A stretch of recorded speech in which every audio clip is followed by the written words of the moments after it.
What would happen if a dog married a beautiful girl who is in the final stages of cancer?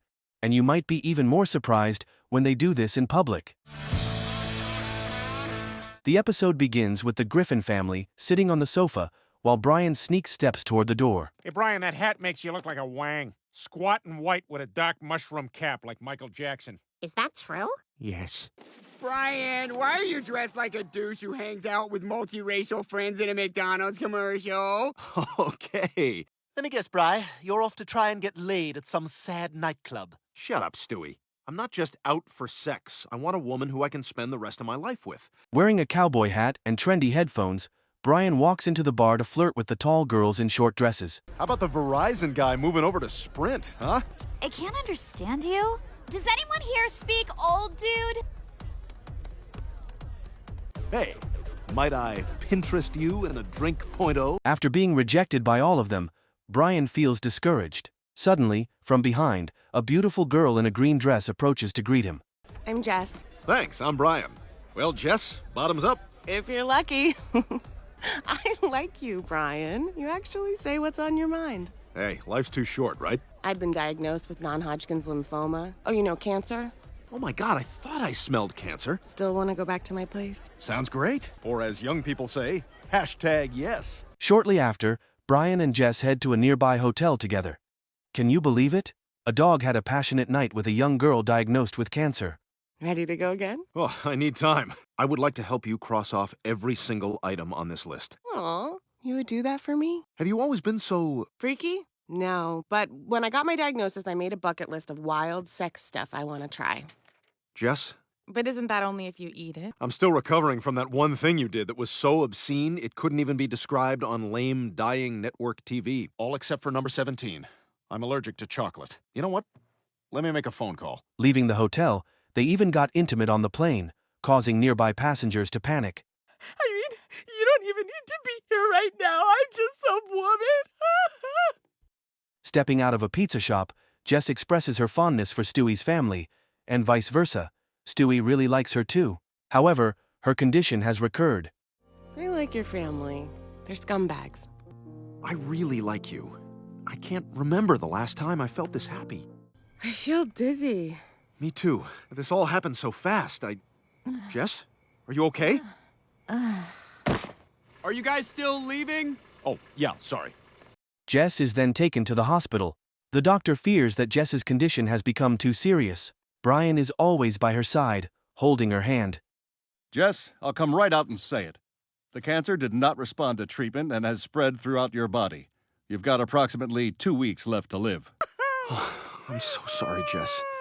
I mean, you don't even need to be here right now. I'm just some woman who never got to have the career she wanted, or get married, or have kids. It would be my honor if you spent the rest of your life as my bride. Oh, Brian, yes!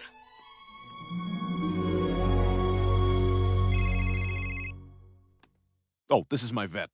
Hello? Oh, great. Well, some good news. That chocolate thing from the bucket list, we're all good. Let's do it. When Lois learns that Brian has a girlfriend, she is delighted to have dinner with Jess. Lois, you didn't have to go through all this trouble. It's like a whole Thanksgiving dinner. Oh, it's no problem, Jess. We're happy to have you. Chris, pass me a turkey leg, would you? I prefer the limbs. I got a lymphoma. Let's stop talking about the food, all right? Anyone seen any good movies lately? Oh, man, I love every Tom Hanks movie. Sir, I will tell you a great Tom Hanks movie. Catch me if you can, sir. You have literally never called Peter sir. The touching love story of Brian and Jess spreads widely. They are even celebrated on a reality TV show. And now, get out your tissues. It's a real-life Quahog version of The Fault in Our Stars, the novel and hit movie your gay nephew quotes on Facebook. My name is Jess. I have cancer. My name is Brian. I have a disease called love. And Brian, when you learned Jess had only weeks to live, you proposed. Yep, got in right under the wire. No one's ever loved me like Brian does. You know, sometimes at night, I just watch Jess sleep for hours. And I go, hey, you alive? And she says, yeah. And then I go, all right, good. I'm sorry. I'm sorry to be a puss. Even when Brian and Jess have a date at a cake shop, a few beautiful young girls start to notice him. This is delicious. I still think the buttercream was the best cake I've thrown up so far. Oh, speaking of which. Mwah. I'm not sure that's a complete number, but I'm gonna call you first. Wow, I haven't gotten this kind of attention since I went to see the Peanuts movie. The Griffin family is busy preparing for Brian's wedding. They start writing invitation cards, and Peter even gives Brian a stylish blue suit. Brian, it would mean the world to me if you wore my tux from when I got married. I love you, buddy. Yeah, I'm not wearing a fat guy's old clothes. And what? Is this a flap on the butt of these pants? Yep, in case of emergencies. My invention. Called it the suit chute. Got it patented in '97 and went into business. Shot a local commercial and everything. Died and I lost $200,000, Brian. Want to know why? 555 means it is not an actual phone number. I truly wish I had known that. Today is a significant day for Stewie. It is the day he marries Jess, and the guests are eagerly arriving to attend. Here, Brian has met Jess's mother and made a suggestion that any mother-in-law would likely appreciate. Hello, Brian. I'm Jess's mother, Helen. Oh, hey. Listen, I've been wanting to talk to you. I was thinking maybe you could move in with me and Jess, because I know you'd want to be with her for her final days. Well, now, thank you, Brian. That is such a sweet offer. I would love to be there. Now, you have a blessed day. Oh, no. The wedding ceremony begins in a solemn atmosphere. The beautiful bride, Jess, is wearing a stunning wedding dress, while the dapper groom, Brian, looks sharp in a black tuxedo with a bow tie. Everyone is witnessing their sacred moment together. We's all gathered here to join this couple in holy matrimony. Yet another wedding I'm on this side of. Jeffrey. We's just waiting for his mama to die. Jess, I wish we had 1,000,000 years together. Ma'am, do you take this doggy to be your husband? I do. Yay! How about you, doggy? Samesies? I do. Yay again! Suddenly, the doors of the hall burst open and a doctor rushes in. What follows will be a surprising revelation for Jess, Brian, and everyone present. Everyone, your attention, please. I want to give you two your first gift.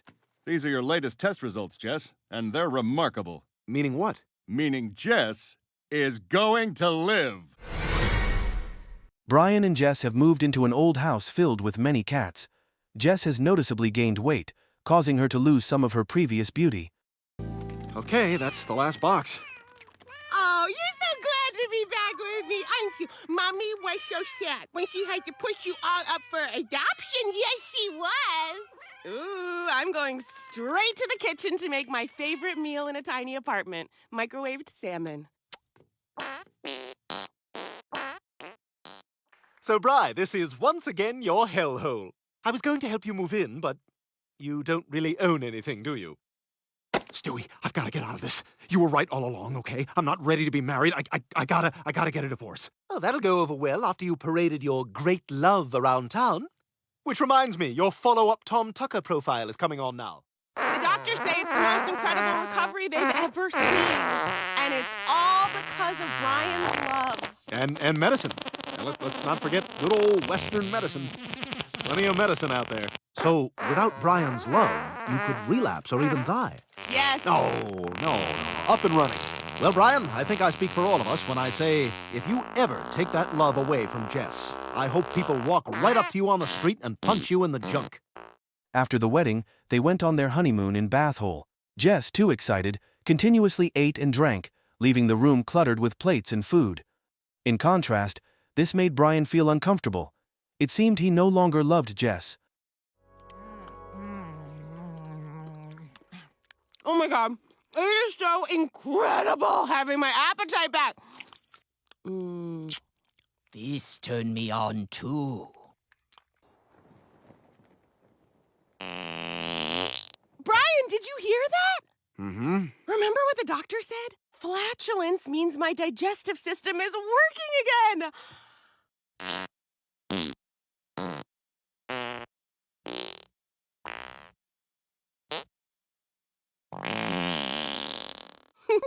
Would you stop farting, please? This is a nice hotel.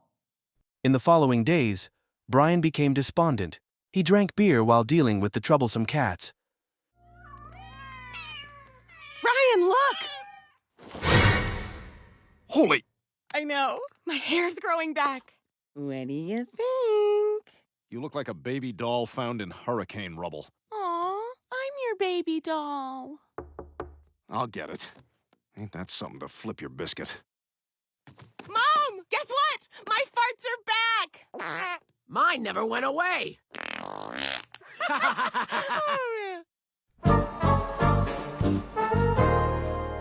Jess still couldn't stop overeating, and she looked 4 times bigger than Brian.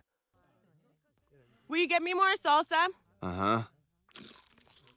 Brian, will you get me more salsa? Huh? Oh, yeah, sorry, got it.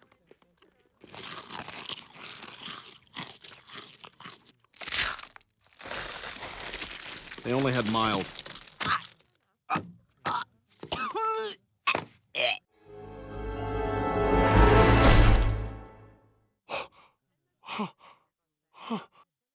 Oh my God! Somebody call 911!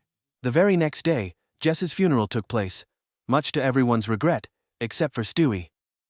Oh, and I think this will shock you.